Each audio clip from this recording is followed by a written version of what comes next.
Hello my dear students.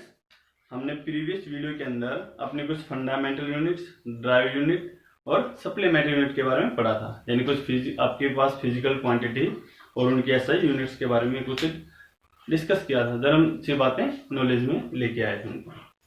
ठीक है, अब उनकी जो एसआई यूनिट है, जैसे आपके पास फंडामेंटल क्वांटिटी क्या थी, लेंथ थी।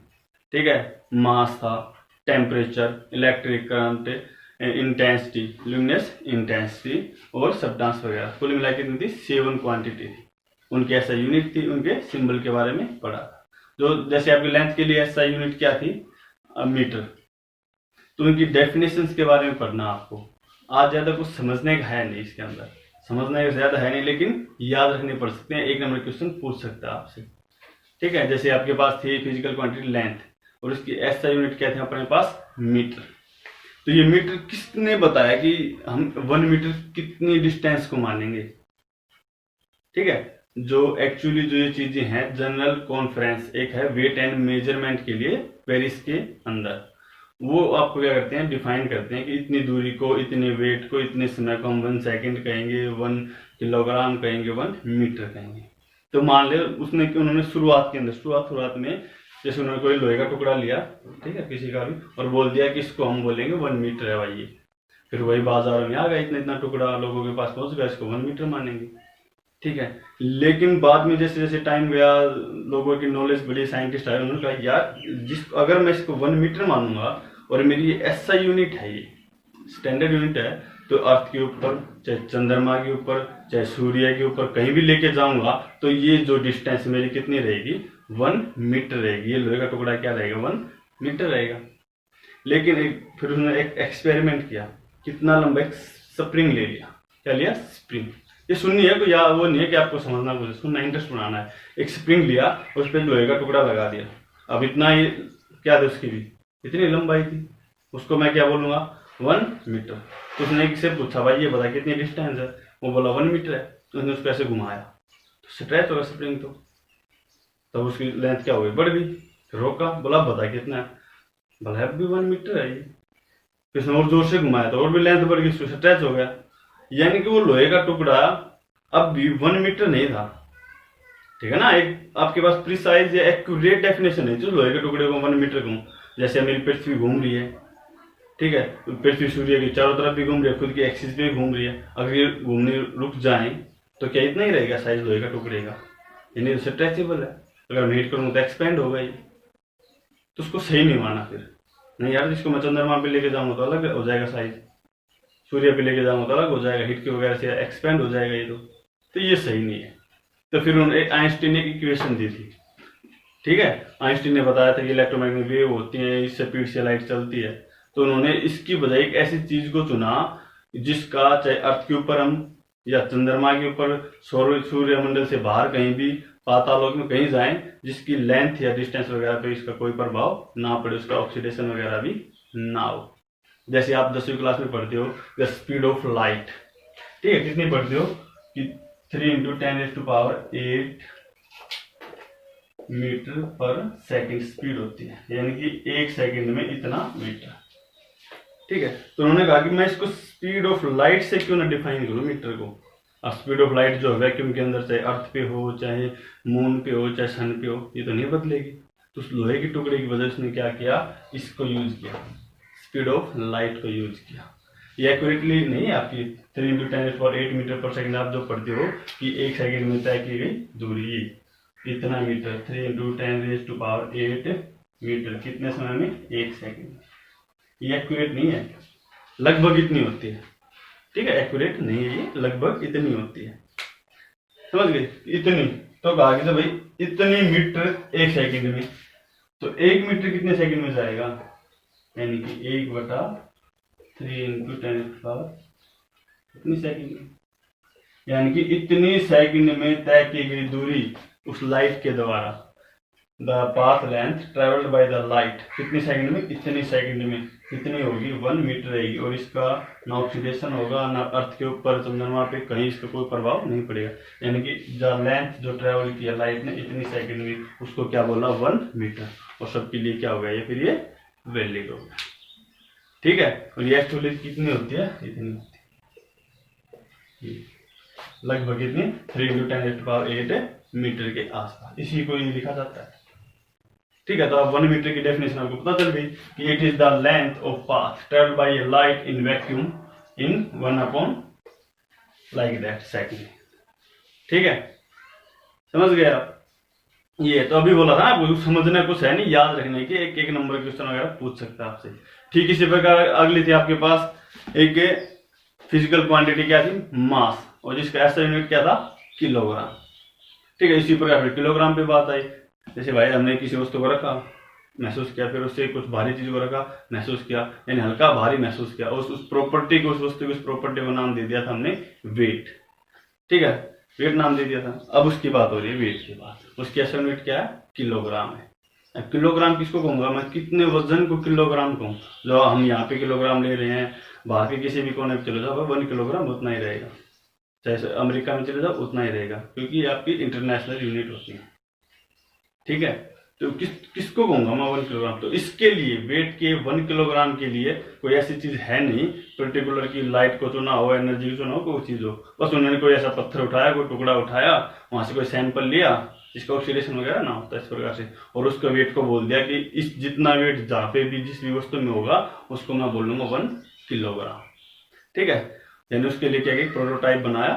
ठीक है, प्रोटोटाइप जो वर्ड लिख रखा है ये मैंने, इंटरनेशनल प्रोटोटाइप। प्रोटोटाइप वर्ड का मतलब होता है भाई कोई चीज जब पहली बार बनती है, फर्स्ट टाइम जो बनी है उसको बोलते हैं प्रोटोटाइप। तो कोई सैंपल बनाया यानी कि प्रोटोटाइप बनाया कि 1 किलोग्राम के लिए है। ठीक है, तो कंफ्यूजन कि प्रोटोटाइप है क्या।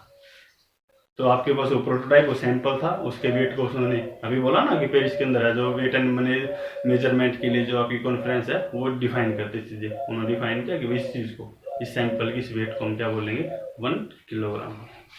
ठीक है, तो 1 kilogram is defined as the mass of the international prototype of the kilogram. समझ गए? इसके बाद थी, इनको नोट करो एक बार, अगली के बारे में डिस्कस करते हैं।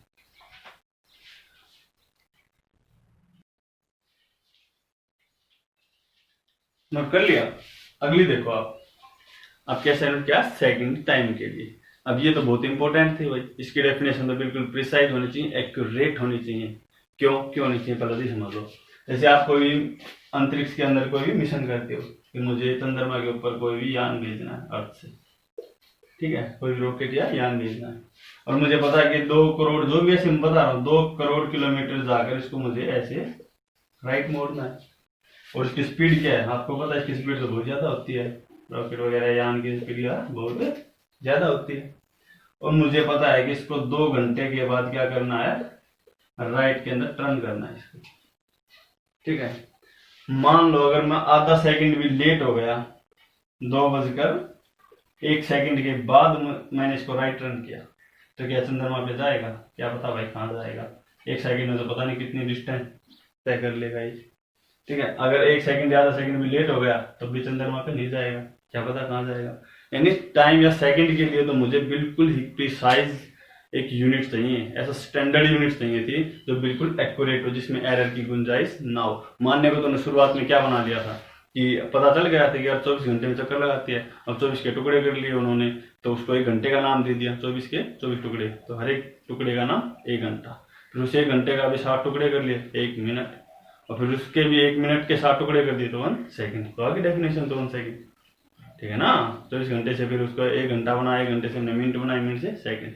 लेकिन वो तो अर्थ का नेचुरल है, बदलती रहती है, हमेशा नहीं बदलती, कुछ भी बता रहा हूँ वैसे भी इसके साथ। तो उसमें कुछ ऐसा वो था, मानना था कि एक बिल्कुल प्रिसाइज लेके चलूँ मैं इसको। तो उन्होंने क्या किया, देखो आपको पहले से समझा देता हूँ इसके बारे में क्या होता है। केमिस्ट्री में पढ़ चुकी होगी, ग्राउंड स्टेट, हायर स्टेट वगैरह, कि कोई भी एटम होता है, ठीक है, उसके अंदर इलेक्ट्रॉन रिवॉल्व करते रहते हैं, ठीक है, अपने अपनी सेल में इलेक्ट्रॉन रिवॉल्व करते रहते हैं। समझ गए? प्लस 2 क्लास में भी है इसके बारे में। जो इलेक्ट्रॉन होते हैं अलग अलग सेल में क्या करते रहते हैं, चक्कर काटते रहते हैं। अगर वो अलग अलग सेल में नहीं काटते, यानी अपने एक पर्टिकुलर सेल में नहीं काटते, तो भाई चक्कर काटेगा तो मतलब एनर्जी लॉस कर रहा है, एनर्जी लॉस कर रहा था 9th क्लास में पढ़ा हो। तो फिर इनको तो फिर क्या न्यूक्लियस के अंदर गिर जाना चाहिए था, जबकि ऐसा नहीं होता, इलेक्ट्रॉन तो हमेशा भारी चक्कर काटते हैं। तो इनके पास एक अपनी पर्टिकुलर एनर्जी होती है। देखो चाहे मैंने इस सेल के अंदर दोनों इलेक्ट्रॉन को दिखा दिया हो, लेकिन दोनों की इलेक्ट्रॉन की एनर्जी कभी भी एक जैसी नहीं हो सकती, ये इनकी नेचर होती है। किसी भी कोई भी दो इलेक्ट्रॉन की एनर्जी बिल्कुल सेम नहीं होती है कभी भी। ये होती है एक्साइटेड स्टेट, मामले थोड़ी ज्यादा वाली स्टेट में है। कोई इलेक्ट्रॉन इसमें चक्कर काट रहा है, इनमें चक्कर काट रहा है, जो नेचुरली चक्कर काट रहे हैं किसी एटम के अंदर, जो इलेक्ट्रॉन रिवॉल्व कर रहे हैं, जो नेचुरली रिवॉल्व कर रहे हैं, तो उसको बोलते हैं उसकी ग्राउंड लेवल। और जब मैं उसको एनर्जी दे देता हूँ तो उछल के या कूद करके ऊपर वाली सेल में चला जाता है, वो उसके लिए होती है एक्साइटेड स्टेट। जैसे कोई इलेक्ट्रॉन इधर है इस सेल के अंदर, यदि मैं इसको एनर्जी दूंगा तो ये कहाँ पहुंच जाएगा, इसके अंदर। तो जो जिसमें नेचुरली रिवॉल्व कर रहा था वो तो था इसकी ग्राउंड स्टेट, और जब मैंने एनर्जी दे के जिसमें पहुंच गया ये इसके अंदर, ये हो गई इसकी एक्साइटेड स्टेट। ठीक है, समझ गए मेरी बात। ये बात है रखना, इसमें पहुंच तो गई लेकिन इनकी और इनकी एनर्जी कभी एक जैसी नहीं हो सकती, नेचर इस बात को अलाउड नहीं करती है। तो क्या करेगा ये, यहां से वापस इसी में आ जाएगा, एक्साइटेड स्टेट से वापस अपनी ग्राउंड स्टेट में आएगा। और इस दौरान जब वो आएगा तो जो एनर्जी हमने इसको दी थी वो क्या करता है, ये रिलीज करता है, और इसमें आके क्या करने लग जाता है, वाइब्रेट। रिलीज, हर वाइब्रेशन से क्या करता है, रिलीज करता है। ठीक है, एक बार देखो मैं इसको फिगर को दोबारा से बनाता हूँ, इसको समझ लो आप।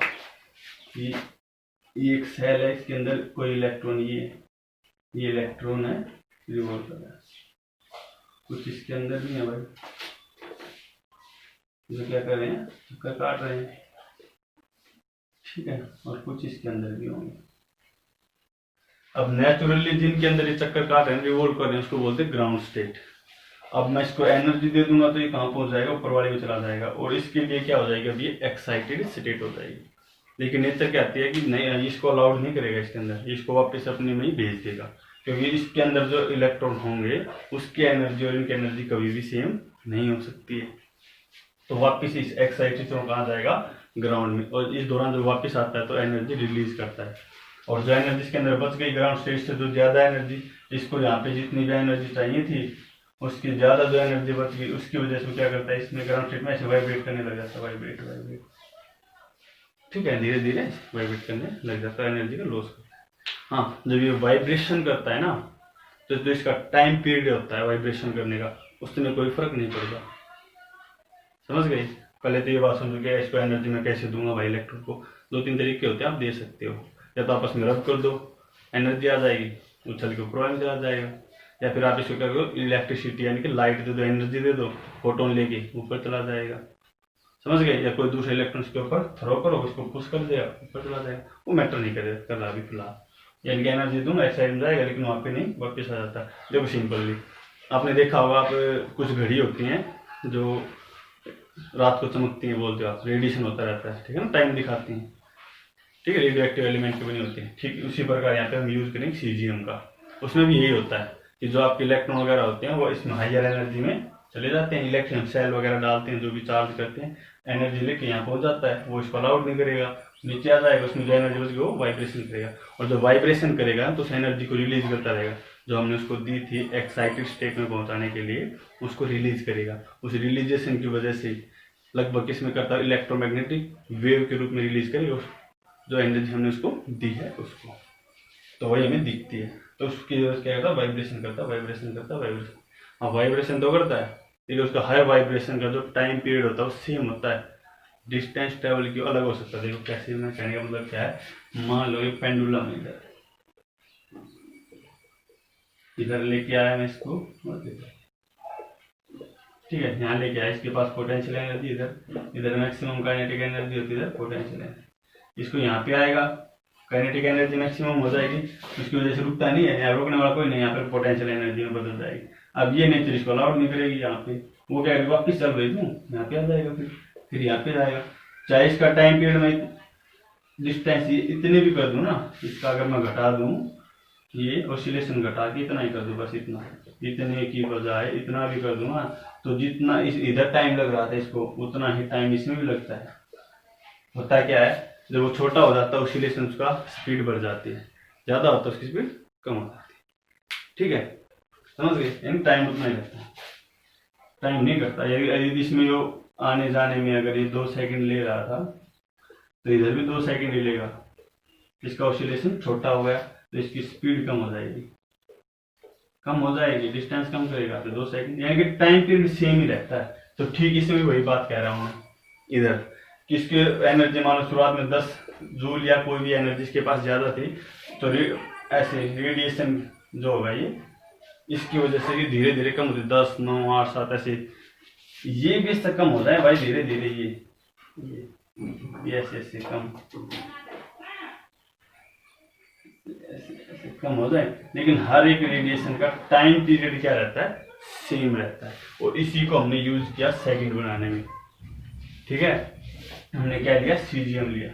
सीजियम के इलेक्ट्रॉन को हमने क्या किया, एनर्जी दी, और फिर वो ऐसा स्टेट में गया, लेकिन उसको नेचर अलाउड नहीं किया, वापस आ गया और अपने ग्राउंड स्टेट में आगे करने लगा। वो ऐसे ऐसे धीरे धीरे धीरे धीरे क्या करने लगा, रेडिएशन छोड़ने लग गया, वाइब्रेशन छोड़। और हर रेडिएशन 1 सेकंड की, हर रेडिएशन मतलब उस टाइम के साथ। और जब उसके रेडिएशन कितने हो गए, लगभग ये कितने आपके पास 9 अरब है, कितने, ठीक है 9 अरब के आसपास जो हो गई रेडिएशन, और इतने रेडिएशन जब उसके हो गए तब उसको हमने नाम दिया 1 सेकंड का। ठीक है, जो इतनी राम कहानी थी वो ये है भाई, पूरी मिला के छोटी सी, कि जब इसको एनर्जी देते हैं एक्साइट स्टेट में जाता है, फिर वो एक्साइट स्टेट वाला इसको वैलिड नहीं मानता है नेचर, वो वापस भेज देता है। तो जो एनर्जी बच जाती है, जो ग्राउंड स्टेट से ज़्यादा है, उसको नहीं चाहिए, उसकी वजह से वो क्या करने लग जाता है, रेडिएशन का छोड़ने लग जाता है, एनर्जी को क्या करने लग जाता है, छोड़ने से वाइब्रेशन करता है, छोड़ने लग जाता है। जब ऐसे रेडिएशन ऐसे पर ऑसिलेट के ऊपर छोड़ता है, जब 9 अरब ऐसे हो जाते हैं, तो उन्होंने साइंटिस्ट ने इसका नाम दे दिया कि ये 1 सेकेंड है। समझ गए, ये 1 सेकेंड। और उसके लिए हमने क्या यूज किया, सीजियम का। एक क्वेश्चन आता है इधर 1 नंबर का आपकी कंपटीशन एग्जाम में, चाहे वो नेवी एयरफोर्स के लिए हो, चाहे इसमें हो, +2 लेवल पे हो, या ट्रिपल में आ जाता है कि एटॉमिक क्लॉक में हम किसका यूज करते हैं, इस एलिमेंट का, तो सीजियम एलिमेंट का यूज करते हैं। और सीजियम एलिमेंट की जो घड़ी होती हैं, एटॉमिक जो घड़ियाँ होती हैं, यानी लैबों में मिलती हैं, 5000 साल में जाके कोई 1 सेकेंड की एरर दिखाती हैं टाइम के अंदर। ठीक है, तो क्वेश्चन आ जाता है कि किसका यूज, किस एलिमेंट का यूज करते हैं एटॉमिक क्लॉक के अंदर, सीजियम का यूज करते हैं। और वो 5000 सालों में जाके मुश्किल से 1 सेकंड की एरर देके बिल्कुल एक्यूरेट होती हैं अलग आपकी ये घड़ियाँ। नोट करो इस डेफिनेशन को, समझे होगी।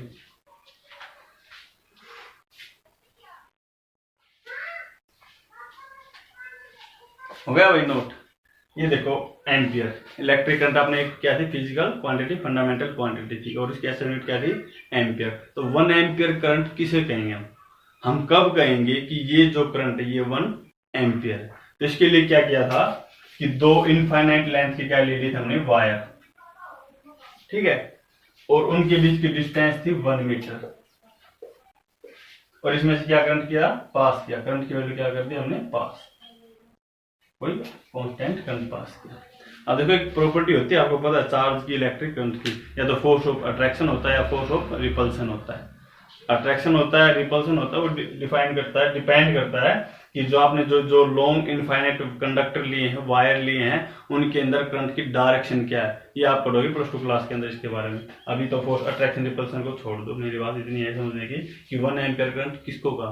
तो मान लीजिए 2 वायर है मेरे पास इनफाइनाइट लेंथ के, इनमें से मैंने एक्स करंट पास किया, कितना करंट पास किया, एक्स, तो इनके बीच में एक फोर्स लगेगा, अट्रैक्शन का हो या रिपल्सन का होगा, सेम डायरेक्शन में तो अट्रैक्शन का होगा, समझो, छोड़ो बात को।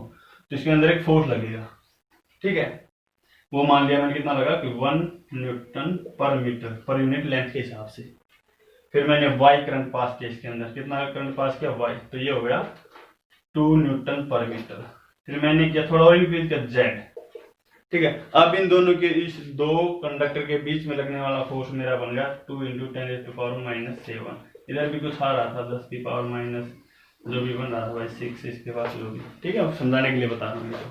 अब इतना आ गया, तो उसको अब जितना इनके बीच लगने वाला फोर्स, जहाँ पर मेरा इतना हो गया 2 × 10⁻⁷ न्यूटन पर मीटर, जहाँ पर भी मेरा करंट टोटल फोर्स हो गया इतने पर मीटर, उस करंट को मैंने क्या नाम दे दिया, 1 एम्पियर का, ठीक है। यानी कि वो करंट जो आपका किसी भी 2 लॉन्ग इनफाइनाइट वायर में से जब पास होता है, और उन वायर के बीच लगने वाला फोर्स जहाँ पे भी 2 × 10⁻⁷ न्यूटन पर मीटर हो जाता है, उसको मैं नाम दूंगा 1 एम्पियर का, ठीक है, नोट कर लो।